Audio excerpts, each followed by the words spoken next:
ஆண்டவராகிய இயேசு கிறிஸ்துவினை நாம் மையப்படுவதாக இந்த காலைவெளியிலே உங்கள் யாவரையும் பார்ப்பதில் மிகுந்த சந்தோஷம். இந்த மாதத்தின் கடைசி வாரங்களில் நாம் வந்திருக்கிறோம். ஆச்சரியமாக ஆண்டவர் நம்மை நடத்தி கொண்டிருக்கிறார். நமக்கு எவ்வளோ ஒரு பெரிய ப்ரிவிலேஜ் தெரியுமா, இயேசு கிறிஸ்து மூலமாய். அதனால தான் வசனம் சொல்லுது, இது உங்களால் உண்டானதல்ல, இது தேவ ஈவு. நம்ம பரிசுத்தமாக இருக்கிறனாலையோ, ஜெபம் பண்ணுறனாலையோ, பைபிள் வாசிக்கிறனாலையோ நம்ம உயிரோடு இல்லைங்க. ரீசன்ட் டேஸில் உட்காந்து ஒரு நாள் யோசித்தேன். நடுராத்திரியில் இந்த நினைவு வந்தது. எத்தனையோ பேருக்கு என்னென்னமோ நடக்குது, ஆனால் ஆண்டவரே கிருபையாக எங்களை நல்ல நிற்க வைக்கிறீங்களேப்பா, அதை நினச்சி நான் நன்றி சொன்னேன் ஆண்டவருக்கு. தெஸ்ஸலோனிக்கேயரில் அப்போஸ்தலனாகிய பவுல் 5ஆம் அதிகாரம் 1 தெஸ்ஸலோனிக்கேயர் 5:9 எழுதுகிறாரு, தேவன் நம்மை கோபாக்கினைக்கென்று நியமிக்காமல் நம்முடைய கர்த்தராகிய இயேசு கிறிஸ்துவின் மூலமாய் ரட்சிக்கப்படுவதற்கென்று நியமித்தார். எவ்வளோ பியூட்டிஃபுல்லாக இருக்குல்ல வார்த்தை. தேவன் நம்மை கோபாக்கினைக்கென்று நியமிக்காமல்.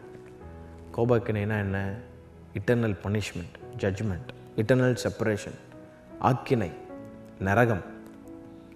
பொல்லாத பிசாசுக்கும் அவனுடைய தூதர்களுக்கும் உண்டு பண்ணப்பட்ட ஒன்று நரகம். அப்போ இந்த நரகத்தில் எல்லாரும் போயிடுவாங்களான்னு கேட்கும்போது ஆப்வியஸ்லி எஸ், எல்லாரும் போயிட மாட்டாங்க. இயேசு கிறிஸ்துவை தன்னுடைய சொந்த இரட்சகராக நான் ஏற்றுக்கொள்ள ஆயத்தமாக இல்லை, எனக்கு தேவையே இல்லை இயேசு கிறிஸ்து அப்படின்னு ஒருவன் மனப்பூர்வமாக டிசைட் பண்ணி இயேசு கிறிஸ்து என்ற பெயர் கேள்விப்பட்டு இவர் தான் இரட்சகர், பலமுறை சுவிசேஷத்தை கேள்விப்பட்டோம், எனக்கு இவர் தேவையில்லை அப்படின்னு செல்ஃப் டிசைட் பண்ணுகிறவர்களுக்கும் பொல்லாத பிசாசுக்கும் ஆயத்தம் பண்ணப்பட்ட ஒன்று தான் இந்த நரகம். எனக்கு ஏசப்பா தேவையில்லை, அவர்களுக்கு நரகம் confirm. False prophets, false doctrines, துருபதேசங்களை கொண்டு வரவங்களுக்கும் அசுத்தமாக வாழ்கிறவர்களுக்கும் அவர்களுக்கு நரகம். ஆனால் ஆண்டவருடைய அல்டிமேட் பிளான் நரகத்தில் தள்ளணுன்ற பிளானே கிடையாதுங்க. ஏன்னா மனிதர்களுக்காக உண்டு பண்ணப்பட்ட ஒன்று கிடையாது. தள்ளப்பட்ட தூதர்களுக்கு தான் ஆயத்தம் பண்ணப்பட்ட ஒன்று நரகம். ஆனால் இயேசு கிறிஸ்து ஒரு நாளும் எந்த மனுஷனையும் வற்புறுத்தவே மாட்டார். He gives free choice to everyone. We want eternal life, accept him as a savior. எனக்கு தேவையில்லைன்றவங்களுக்கு தான் நரகம். ஏன்னா அதான் வசனம் சொல்லுது, தேவன் நம்மை கோபாக்கினைக்கென்று நியமிக்காமல். அவர் நம்மளை அப்படி நியமிக்கவே இல்லை, நரகத்துக்கு நியமிக்கவே இல்லை. எதுக்கு நம்ம நியமிச்சிருக்கிறாரு? நம்முடைய கர்த்தராகிய இயேசு கிறிஸ்து மூலமாக ரட்சிக்கப்படுவதற்கென்று நியமித்தார். நான் ஒரு எபிசோடில் சொன்னேன், மனுஷனுக்கும் ஆண்டவருக்கும் தொடர்பு துண்டிக்கப்பட்டுருச்சு. அந்த பிரிட்ஜு உடஞ்சிருச்சு. அந்த பிரிட்ஜு உடஞ்சனால பாவம் உள்ளே வந்துருச்சு, பாவத்தின் சம்பளமாகிய மரணமும் உள்ளே வந்துருச்சு.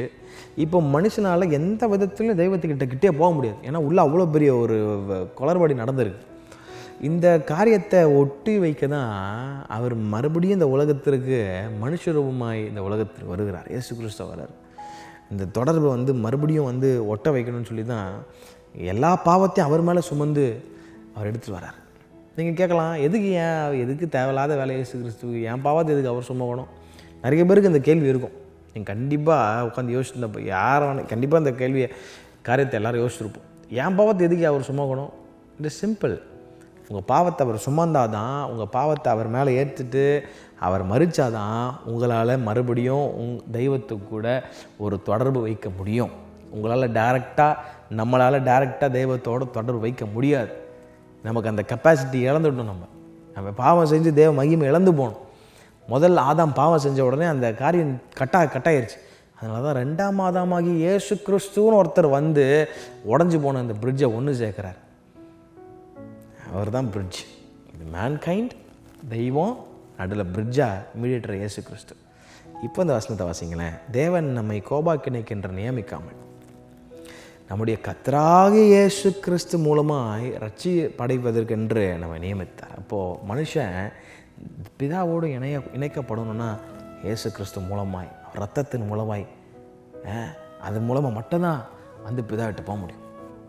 That is eternal life. அதற்காக தான் கர்த்தர் நம்ம நியமிச்சிருக்கிறாராம். எவ்வளோ ஒரு அழகான ப்ரிவிலேஜ். அதனால தான் இயேசு என்கிற நாமம் இட் இஸ் வெரி பவர்ஃபுல். மேலே வானத்திலும் கீழே பூமியிலும் வேறொரு நாமம் கொடுக்கப்படவில்லை. இயேசு என்கிற நாமத்திற்கு வல்லமை உண்டுங்க. It has power. அந்த நாமத்தை நினச்சி நன்றி சொல்லுங்கள். It's a greater privilege. அவரை நம்ம அப்பான்னு கூப்பிடுறோம். கிரேட்டர் ப்ரிவிலேஜ் நமக்கு. அதை நினைங்க, நன்றி சொல்லுங்கள். ஆவியானவருக்குள்ளே சந்தோஷப்படுங்க. கர்த்தர் தாமே யாரையும் ஆஸ்வதிப்பாராங்க. ஆமென்.